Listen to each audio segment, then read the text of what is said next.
शिवसेना प्रमुख मान्य बाळासाहेब ठाकरे यांना अभिवादन करून पक्षप्रमुख उद्धवसाहेब ठाकरे यांच्या विचाराचे नतमस्तक होऊन आज इथे शिवसेना नेते, सामनाचे संपादक, निर्भीड नेते आमचे हे सकाळी 10 वाजता आल्यानंतर भाजपची पळापळ होती दिवसभर.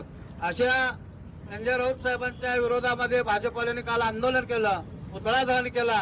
मला एकच इशारा द्यायचा आहे, भाजपमध्ये सत्तेत आलेले एक रोहिणी तडवळकर सोडून बाजूचे सगळे जे पानगुळे आहेत मी बघता अनगरमध्ये आज ज्याच्या बापाने दरोडे घातला ते दरोडेखोर ते संजय राऊतांचा पुतळा जाळू शकतो.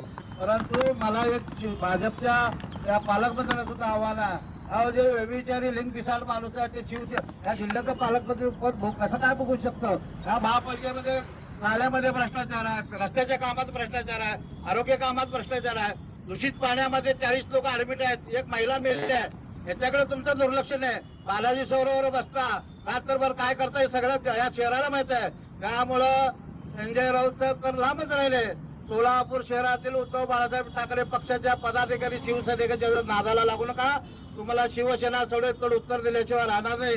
आज संजय राऊत साहेबांना शिवसेनेच्या वतीनं दुग्धाभिषेक करतोय.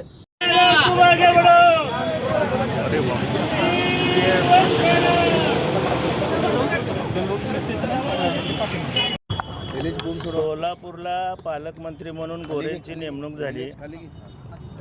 कुणाला काय काय भेटलं, परंतु सच्च्या भाजपच्या कार्यकर्त्याला काही भेटले नाही. आणि त्या पालकमंत्र्याचे जे चाटुकार होते त्यांनी स्वतःच्या भक्तीचं प्रदर्शन करण्यासाठी काल संजय राऊत साहेबांचा पुतळा या ठिकाणी दहन केला.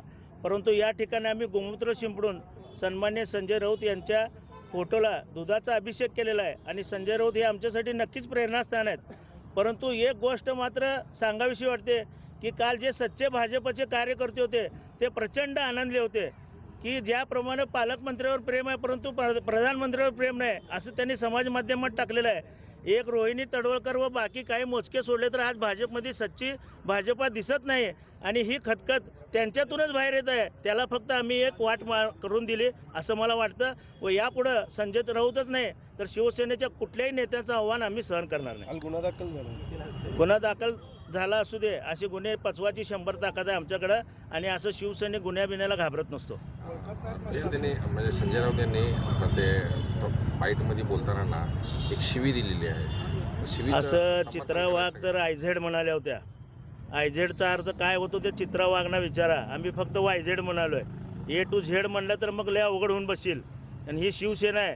आमच्या बळावर तर तुम्ही जाऊन तिथं बसलात, नंतरनं तुम्ही इतरांचे पंख कापायला सुरुवात केली ईडी वापरून. परंतु ही शिवसेना तुम्हाला कधी संपवता येणार नाही आणि संपणार पण नाही. पालकमंत्री म्हणतात की संजय राऊत संजय महाभारतात पण एक पात्र होतं म्हणावं त्यांना. आणि त्या संजयपासून हा संजयपर्यंतचा प्रवास जर माहीत नसेल तर एकदा महाभारत पण वाचून घे म्हणावं. कारण रामायण यांनी नीट वाचलं नाही. रामाच्या मंदिरात चोरी करणारी ही लोक ह्याने आम्हाला रामभक्ती वगैरे शिकवू नये, रामरक्षा तर बिलकुल शिकवू नये.